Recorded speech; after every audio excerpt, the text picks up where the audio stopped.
Hello everyone and welcome to the Quantpedia Explains Trading Strategies video series. Today we will discuss the Geopolitical Sentiment Index trading strategy. Hello everyone, my name is Radovan Vojtko, I'm CEO and Head of Research at Quantpedia. Today we will discuss geopolitics and we will once again discuss what's the impact of geopolitical stress on the performance of various assets and of course how we can profit from that. Trying to use geopolitics and geopolitical sentiment to profit from the market is a part of sentiment trading strategies. So it's not the only way to trade to use geopolitical stress. There are all of the other sentiment indicators that you can use, and you can find the strategies by sorting by a keyword sentiment trading. So we have around 60 or plus or minus 60 strategies of this kind in our database. So it's around 5% of our database. We have a nice article on our blog. It's called Insights from the Geopolitical Sentiment Index, made with Google Trends. The idea for the article was to find out the way how to measure geopolitical stress index or sentiment index in an easy way. So not to use some news articles or titles, and not to use any machine learning and try to find out if today there is a higher stress or lower stress, but we try to find out some easy way how to measure the sentiment index or stress index. And we find this way by using the Google Trends. So the Google Trends is a very interesting tool that you can use on Google. So you can use any search term. In this case, for example, here is the word war, and you can find what was the interest in this word over the time. So we have data from 2004, so we have nearly 20 years of the data we can use, which is great. So this is an easy way how you can measure what words were Googled, and then if we come up with an interesting list of the words that can measure the geopolitical stress, we can use the Google Trends to build our own index. What are the words that we used? These are the words that we used: is the war, conflict, military, nuke, weapons, etc., etc. So we downloaded the Google Trends index for each of the words. We had to do the recalculation. We need to calculate the relative measure of the interest. The reason why we do something like that is explained in our Google Trends sentiment, or how to use Google Trends sentiment as a predictor for cryptocurrency returns, which is an article that we published 2 or 3 months ago. We use the same methodology to calculate the cryptocurrency sentiment index, and here is like complete detail how to build the sentiment index from the Google Trends.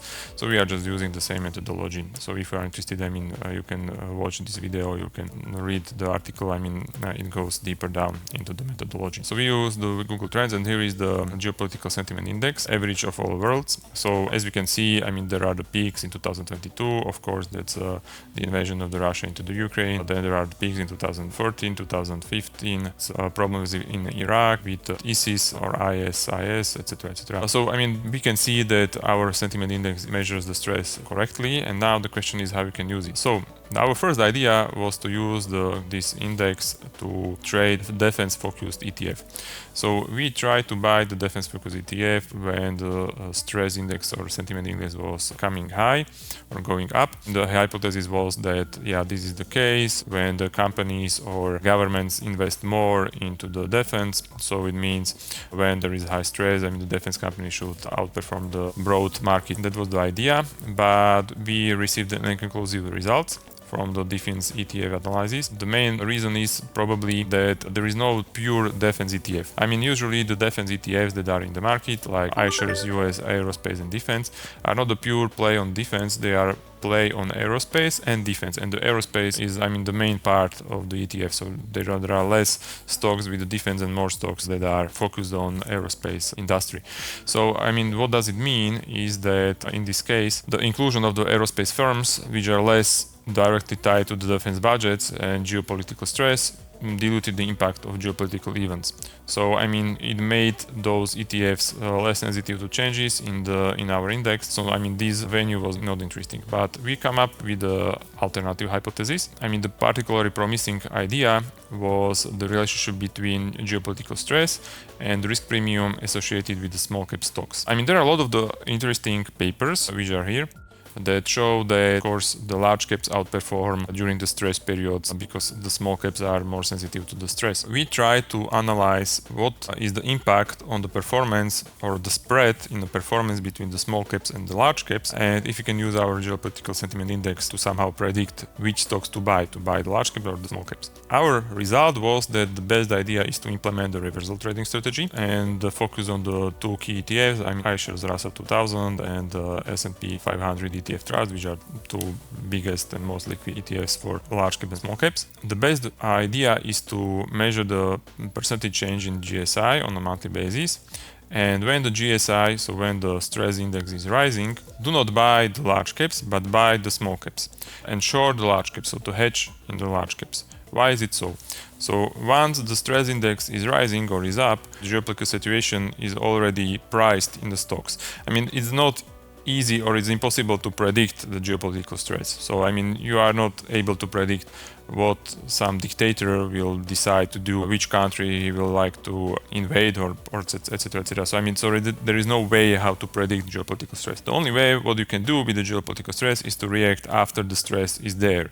So when the stress is there and there is a big spread between the small caps and the large caps, so the small caps already underperformed and the large caps are performing better, you can buy the small caps and you can short the large caps, and you can play and anticipate that the initial market reaction would reverse as the situation stabilizes sooner or later. When the GSI index was rising, we should buy the small caps, we should short the large caps, and on the other hand, when the GSI index or geopolitical stress index or sentiment index is declining, the strategy involved going short on small caps and going long on SPI. So we should expect that any initial outperformance of the small caps would revert as the geopolitical tension dissipates. So that's the trading strategy. Now the question is, what is the best time horizon to measure the geopolitical stress? So we are using the 12-month percentage change of our index, and then we are trading the IVM SPI spread. So we are going long IVM short SPI or going long SPI short IVM. The resultant performance is very interesting because we have like 3.6% annualized return with 9% volatility, so Sharpe ratio around 0.4. But what is important to understand is that this is like long short market neutral strategy. You have absolutely zero correlation to the market, and even more, this strategy can work like a hedge during most of the time. So that's interesting way how to simply measure geopolitical stress. Once again, we can use the Google Trend Sentiment, and we can use the measure of this stress, our index, to trade small caps versus large caps. And this strategy can be traded by using ETFs, or we can trade it using the futures. When you use the futures, it requires very, very low initial investment, so it can be used as an overlay over all of the other investment strategies, and it's basically pure alpha, which is uncorrelated to the market.